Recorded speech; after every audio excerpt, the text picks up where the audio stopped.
aborder beaucoup de sujets ici sur Ciel TV. Qu'est-ce qu'on aura dans nos assiettes demain? Ça, c'est un sujet qu'on a déjà abordé. Mais qu'est-ce qu'on aura dans nos assiettes dans l'espace? Ça, c'est tout à fait innovant comme sujet. Alors, pour en parler à mes côtés, nous avons Léopold Eyart. Bonjour. Alors, vous avez votre micro qui est juste là. Vous êtes Bonjour. Astronaute à l'Agence spatiale européenne. C'est bien ça? Oui, tout à fait. Ça. Et en face de vous, Quentin Vicas. Bonjour. Vous travaillez chez Alain Ducasse Entreprises. Alors, ce n'est pas chef, mais un directeur de projet. C'est ça? Vous êtes directeur de projet en charge du développement. Absolument. Notamment sur la nourriture dans l'espace. Voilà, sur laquelle on travaille depuis quelques années. Vous allez nous expliquer ça dans un instant. Et en face de vous, mais à côté de vous, Christophe Lasseur, vous êtes chef de projet chez Mélissa, à l'Agence spatiale européenne. C'est correct.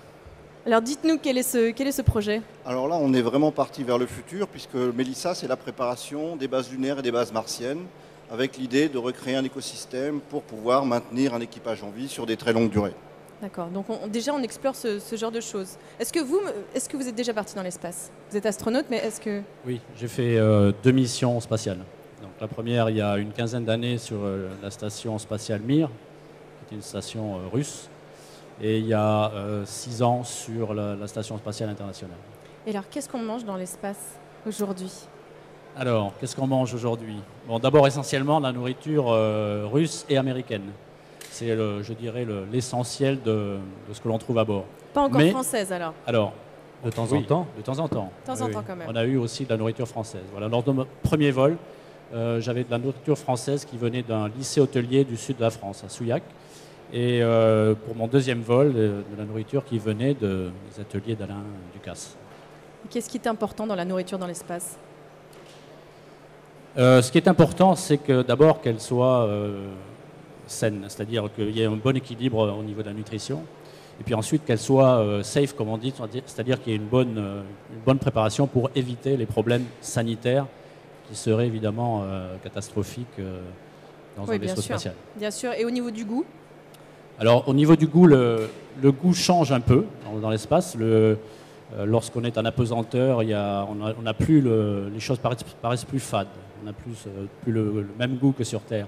Donc, on est obligé parfois d'agrémenter un petit peu en rajoutant du sel, des épices. Oui. Avec des compléments alimentaires aussi? Alors, quelques compléments alimentaires aussi, puisqu'on n'a pas d'aliments frais. Hein. Les fruits et légumes frais, ça n'existe pas ou pratiquement pas. D'accord. On ne peut pas manger une pomme fraîche dans l'espace? Non, malheureusement. Sauf de temps en temps. S'il y a un vaisseau russe, par exemple, qui vient d'arriver, là, on peut avoir de la nourriture qui a 2-3 jours. Mais en général, c'est très, très limité. Ça dure pas? Qu'est-ce qui se passe? Ça ne se conserve pas, c'est ça? Oui, parce que des vaisseaux de ravitaillement, il y en a peut-être tous les mois ou tous les mois et demi. Et donc, évidemment, les produits frais, parfois, ils ne se conservent pas aussi longtemps que ça. Non, mais quand vous dites 3 jours, les produits frais, ça peut se conserver un peu plus longtemps. Mais là, non, il y a l'effet d'apesanteur qui décompose plus facilement. Voilà, et puis disons qu'on va peut-être éviter de consommer des produits qui sont là depuis trop longtemps. Puisqu'on veut éviter, encore une fois, d'avoir des germes, problèmes sanitaires. des microbes. Oui, bien sûr. Et puis surtout des intoxications alimentaires. Alors, Quentin Vicas, parlez-nous de votre projet sur la nourriture spatiale, martienne. Comment la nomme-t-on déjà? On va l'appeler spatiale pour l'instant. Martienne, ça sera dans 30 ans à peu près, Christophe, je crois. Dans combien de temps, vous dites? Une trentaine d'années, je crois. Une trentaine d'années. Oui, ça paraît une date raisonnable, mais pour l'instant, il n'y a pas de date officielle. Oui. D'accord. Donc pour l'instant, on mange de la nourriture dans la Station spatiale internationale. Oui. On y mange une vingtaine de recettes qui ont été développées par Alain Ducasse. Ça va de la caille rôtie au madiran, même si on n'a pas le droit de mettre d'alcool. C'est un grand chef. Il Pardon ? faut le rappeler que c'est un grand chef quand même. C'est un très bon chef, voilà. On le trouve très, très compétent et il est très intéressé par tout ce qui touche à la nourriture et donc en particulier le spatial. Et c'est un projet qu'on a lancé il y a une huitaine d'années, on va dire à peu près, en parallèle avec le projet Mélissa que gère Christophe. Et donc voilà, on travaille sur ces recettes spatiales pour les astronautes. Léopold nous avons eu la chance qu'il déguste certaines de nos recettes sur Terre, mais surtout dans la station. Donc voilà, c'est toujours très agréable d'avoir des retours de gens qui ont mangé nos petits plats là-haut. Et c'était bon? C'était très bon, bien sûr. Et Donc là, on arrive à la notion de plaisir quand même. voilà, de plaisir et puis surtout de variété aussi, parce que si on reste très longtemps à bord, on retombe au bout de quelques temps sur les mêmes plats. Donc c'est évidemment, c'est toujours une fête d'avoir des plats qui sortent de l'ordinaire. Et alors, comment ça s'est passé? Est-ce que c'est vous qui êtes allé chercher Alain Ducasse? Est-ce que c'est Alain Ducasse qui est venu vous chercher? Racontez-nous un peu cette histoire. Alors, ça remonte au lycée hôtelier dont parlait Léopold. Un professeur de cuisine qui s'appelait Richard Filippi Oui. avait été choqué par le retour d'un astronaute qui s'appelle Jean-Pierre Aigneret, qui au retour d'une mission s'était plaint de la nourriture en disant mais c'est pas possible de bouffer comme ça. On passe beaucoup de temps là-haut, on a quand même besoin de se nourrir correctement. Donc ce professeur avait été choqué et s'était dit je vais monter un projet avec mes élèves et on va fabriquer des plats pour les astronautes de la station Mir à l'époque. Donc c'était un petit peu utopique, mais il croyait beaucoup à son projet, il avait beaucoup de persévérance et d'abnégation, et donc il a réussi à faire monter ses recettes. Et au bout d'un moment, ce projet qu'il faisait avec le CNES a dû passer à un mode un petit peu plus, pas industriel, mais voilà, il fallait faire des quantités un peu plus importantes. Et ce monsieur Richard Filippi était recruteur pour le groupe Alain Ducasse, donc il en a parlé à monsieur Ducasse, qui a rencontré les gens du CNES et de l'ESA, et voilà, l'histoire est née de ce monsieur Filippi. Quelles sont les problématiques qu'on rencontre quand on fait la conception de nourriture pour l'espace? Une des premières contraintes, évidemment, c'est les qualités organoleptiques et nutritionnelles, ça c'est évident. Et puis après, comme vous êtes dans un environnement très très clos, les aspects safety du spatial tombent. Donc là, effectivement, il y a énormément de choses à regarder et la partie microbiologique est extrêmement importante. Alors aujourd'hui, on a la chance de pouvoir tout transporter, si je puis dire, c'est-à-dire que la nourriture est préparée au sol et transportée avec des cargos. Mais dans le futur, on a l'intention de produire pendant le vol.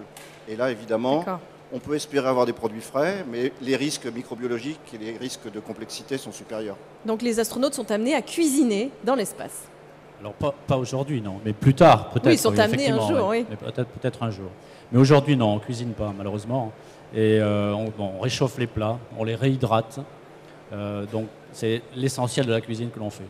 Et quels sont les projets actuels qui existent dans la nourriture de l'espace? Qu'est-ce qui concrètement, voilà, est-ce que déjà il y a eu des choses si vous voulez, je crois qu'il faut revenir sur des chiffres. Une personne dans l'espace, ou même sur Terre, consomme à peu près 5 kg de consommables par jour. Oui. 5 kg de consommables par jour, ça représente des masses importantes et des coûts importants. Donc l'idée pour les missions futures, où les cargos ne pourront pas arriver, c'est d'essayer de produire tout ça pendant la mission. Donc essayer de produire de l'oxygène, essayer de produire de l'eau, et essayer de produire de la biomasse végétale et ainsi de la nourriture. D'accord. Donc le projet, il est là, c'est vraiment d'essayer de développer des cultures végétales pendant la mission. Et comment est-ce qu'on rend un aliment bon dans l'espace? Dites-nous tout. On essaie de le rendre bon sur Terre avant, et avec un peu de chance, on se dit qu'il réussira à être bon dans l'espace aussi. Pour ce qui s'agit du projet de voyage vers Mars, Christophe travaille sur un certain nombre d'ingrédients dont les assais qui sont à peu près sûrs et cultivables, enfin en tout cas ils y travaillent sur Mars et dans la station, donc ils nous ont donné à nous cette liste d'ingrédients, il y en a 9, et à partir de cette base d'ingrédients, on travaille sur des recettes qui nous plaisent, et voilà, en fonction de ce que peuvent apprécier les astronautes, des retours d'expérience qu'on peut avoir, on essaie de faire des choses délicieuses. Et par exemple, une recette, dites-nous, un plat déjà élaboré, enfin en cours d'élaboration? Alors pour Mars, on a fait des gnocchis à la spiruline. Donc, pardon, des gnocchis. Ah, les gnocchis, pardon, j'avais compris un nom. Boule de pommes de terre italienne. À la spiruline, c'est une algue qui a des propriétés nutritives très intéressantes. Je crois que Christophe pourra vous en dire plus que moi. Et donc voilà, on travaille sur cette algue pour faire des choses sympathiques qui pourront être cultivées et mangées sur Mars. Donc des algues. Si vous voulez, une des difficultés, c'est de produire les protéines. Produire tout ce qui est glucides, c'est pas trop difficile, mais la protéine, c'est vraiment une difficulté. Donc on pourrait travailler sur le soja, mais le soja, c'est des surfaces importantes, c'est de l'énergie, et ainsi de suite. Alors que travailler sur une spiruline, vous pouvez travailler sur un volume réduit. Et c'est pour ça qu'on s'est intéressé particulièrement à cette microalgue, qui a ses capacités, sur un volume réduit, de pouvoir produire un pourcentage de protéines important. Mais effectivement, après, il faut réussir, avec une instrumentation limitée, réussir à produire des recettes qui seront, je dirais, acceptées par nos amis les gastronautes. Les gastronautes, ça c'est un joli nom, dis donc. Est-ce que vous savez quand est-ce que vous allez retourner dans l'espace? Probablement pas maintenant, puisque j'ai déjà fait 2 missions spatiales, et puis le temps passe, vous savez. Et puis on a des jeunes astronautes maintenant qui ont été recrutés il y a 5 ans et qui sont en train de faire les missions de l'Agence spatiale européenne maintenant. Donc moi je suis là plus pour parler de mon expérience, Oui. voilà, pendant que d'autres vont voler. Et quel aurait été votre rêve le plus fou de manger dans l'espace? Vous auriez aimé manger quoi? Un couscous, ça paraît un peu improbable. Non, pourquoi pas? En fait, quand on rêve du vol spatial, on ne pense pas vraiment à ce qu'on mange. On pense évidemment au voyage, à l'exploration, au fait de voir la Terre, d'aller plus loin, de voir les planètes. Mais oui, on se rend compte quand on vit une expérience spatiale que c'est quand même quelque chose d'important. Surtout lorsqu'on reste longtemps à bord. Alors, quand on fait des missions spatiales de 8 jours, de 15 jours, ça va encore, mais lorsqu'on reste plusieurs mois, évidemment, comme l'expliquait tout à l'heure Jean-Pierre Aigneret, qui est resté 7 mois à bord de la station spatiale Mir il y a quelques années, il est revenu avec une certaine aigreur concernant l'alimentation. Voilà, donc bien sûr, c'est quelque chose d'important pour les vols de longue durée. Oui, pour le plaisir. Ça a été le thème un petit peu du CIAL ici. C'était cette notion de plaisir qu'il ne faut surtout pas oublier. Quels sont les objectifs aujourd'hui pour vos sociétés respectives?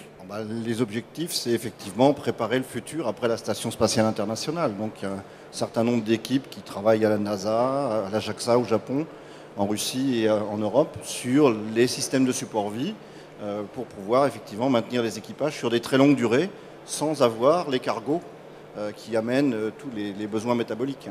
Donc effectivement, on retombe sur des thématiques sol, c'est-à-dire recyclage, minimum de déchets, sécurité, packaging, qualité organoleptique et ainsi de suite.